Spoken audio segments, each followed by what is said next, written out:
Thank you, Senator Sigay, Prime Cabinet Secretary. Your Excellency, welcome to this session today with the Senate Liaison Committee, Deputy Speaker and colleague leaders, leadership of the Senate, and all the people that have joined us today, including our siblings from County Assemblies Forum, who have found time to join this session today. I greet you all good morning. Well, Your Excellency, sir, it's a great pleasure to see you here. Many times we've had these sessions of the Senate, and when we have sent out invitations to the executive, sometimes they go unanswered. Therefore, we don't take your coming and your choosing to interact with our chairpersons of the various committees of the Senate for granted. This is an important step that you have taken that will enhance and build synergy between our various committees and that of the executive, because I know for a fact that part of your key mandate is to coordinate the activities of the various ministries within government. And therefore, as you interact with our chairpersons today, who deal on a daily basis with all the state agencies, county governments as well, that this will be an important session with you. And I know that during the interactive plenary session that we'll have with you, you'll hear from my colleagues, senators who are here, on the various challenges that they encounter in their interaction with the executive and the various cabinet secretaries, their PSs, and leaders of the various MDAs. And I'm sure at the end of the session, by the time you leave, we will have agreed on a way forward on how to address those challenges for effective understanding and approach to issues that are mutually benefiting to both institutions, that is the executive and us in the legislature. So I thank you for coming. Colleague chairpersons, I appreciate also the invitation to join the Liaison Committee. As you had been informed earlier, Your Excellency, the Minority Leader and myself are not members of this committee, but our colleagues felt that it would be important for us as a leadership of the House to come and listen in on the discussion, get to interact with them. I guess there are a few things in-house as well, which later in the day or in the course of the program this week, they'll find time to share with us and find where we can improve on. Because as has been observed by other speakers who have come ahead of me, the leadership of the committee determines either how effective that committee becomes or ineffective. As it has been previously observed, in all matters leadership, it is what makes it rise or fall. Therefore, this is a very, very important gathering.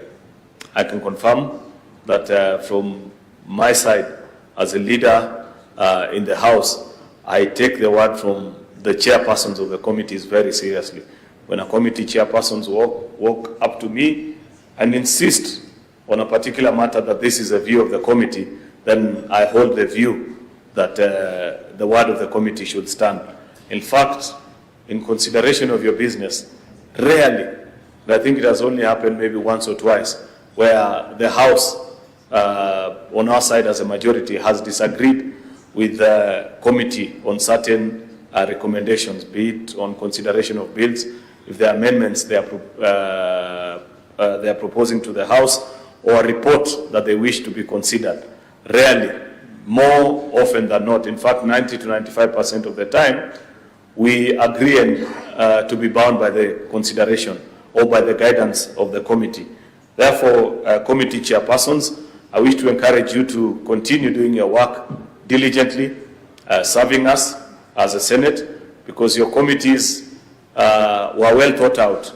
At the end of each year, or each actually term of the Senate, and now we've had two ends of term, the Senate does an exit report, and we review as leadership which committees have been effective, what do you keep, what does it require change, and all those matters. And therefore, it is not out of lack of what to do that we propose that we have your various committees. It's important, and we sat down, looked at the Constitution, and felt that it is important for Senate to have a committee on national cohesion, a committee on devolution, a committee on health, public investments committee, and all the committee chairpersons that I see here. Therefore, we look up to you to guide the House in considering matters that are relevant to your committee in making a decision. I have only maybe one or two things to say to our chairpersons, that perhaps at the end of this session, we will be awaiting your resolutions on what you expect of us as a leadership. Because later on during the plenary session, when we interact, we will share from the leadership perspective what is it that we feel as a leadership of the committees you should improve on. And we'll be looking forward to hear from you as well what you think that we can do better. Therefore, I want to appreciate this opportunity to interact with you as the chairpersons, and to urge you that you continue working even the more diligently. I appreciate that committees of the Senate have over time gotten better at their work. And of course, having served as a committee member for many years, I can say as well that a committee is as good as the clerk and the technical team that you have, the legal person, and all the officers that work together with you. If you are lucky as a chairperson to have a diligent clerk who goes out, finds out information relevant to your committee, and leads the committee to making certain decisions or taking certain positions, especially on issues of national concern, then that committee takes the lead even to the country. Many times people will want to know what is the position of committee XYZ on this particular issue. And if you populate the public space with information from your committee, then you're becoming relevant by the day. Therefore, I want to urge our technical our technical members of the Senate committees that are here, the clerks, the legal persons, the fiscal analysts, all of you that are here, that your work is equally as good. There are committee clerks, and forgive me, Prime Cabinet Secretary, for saying this, because this is internal information that should only be shared among us ourselves, that there are technical staff that when you get as a committee chair, then you know that 70% of your work is already done, because they are extremely diligent in their work and they guide you as a committee. So I'd wish that we carry on with that spirit and ensure that we deliver for the people of Kenya, such that if there is something, and I'll pick maybe, let's say even Senator Mandago here is a chairperson of health. There are many health-related issues that continue to challenge us as a devolution family.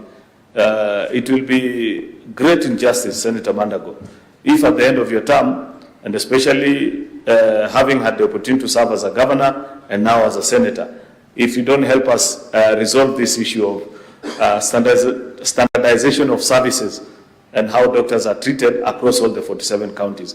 It's a topic that keeps recurring in every doctor strike from as way back as 2013 up to now. With your experience as a committee, I'm sure you can lead us as a house into making a good decision that will stabilize the health services in our 47 counties. So it goes beyond the call of duty as a committee just to consider statements and perhaps a bill or the other, but a broad policy issue that will affect all the 47 counties. And the same can be said in almost every sector, of all the things that you are doing. Therefore, I don't intend to be long because this was not my session.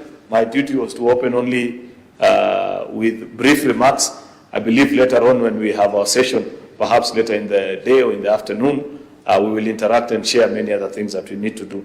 I appreciate your coming. I want to appreciate the offices that are here, the Office of the Controller of Budget. Good to finally meet the leadership there. I have written, I think once or twice, to your office, Madam, and unfortunately, I'm yet to receive a reply, and I'm glad that you're here today. Maybe you have carried your reply with you so that I get it in an instance. I hold the strong view that it is not enough in the third cycle of devolution, having the third cycle of governors and senators, for us to receive quarterly performance reports, how much went to this county, what has been done. The issues that senators continue to raise on pending bills in our counties.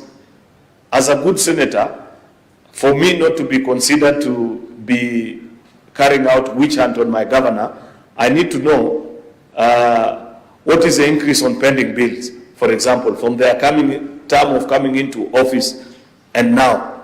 How much is the deviation on the statutory 30% on devolution vis-a-vis recurrent spend? And such reports, much as our health, our team at Parliamentary Budget Office can give us those reports, they'd be more effective and more accurate if we get them from the Office of the Controller of Budget. Therefore, I look forward to a more interactive session with you so that the chairpersons can perhaps share their insight as well, so that we work together, because the Office of the Controller of Budget is an important office for which the success or failure of devolution greatly hinges on. With those many remarks, I want to say thank you, welcome to all of you. May I now take this opportunity to invite the Deputy Speaker, Honorable Kathuri Murungi, to address this gathering.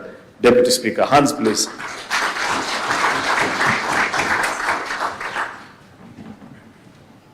Makofi tena kwa kiongozi walio wengi.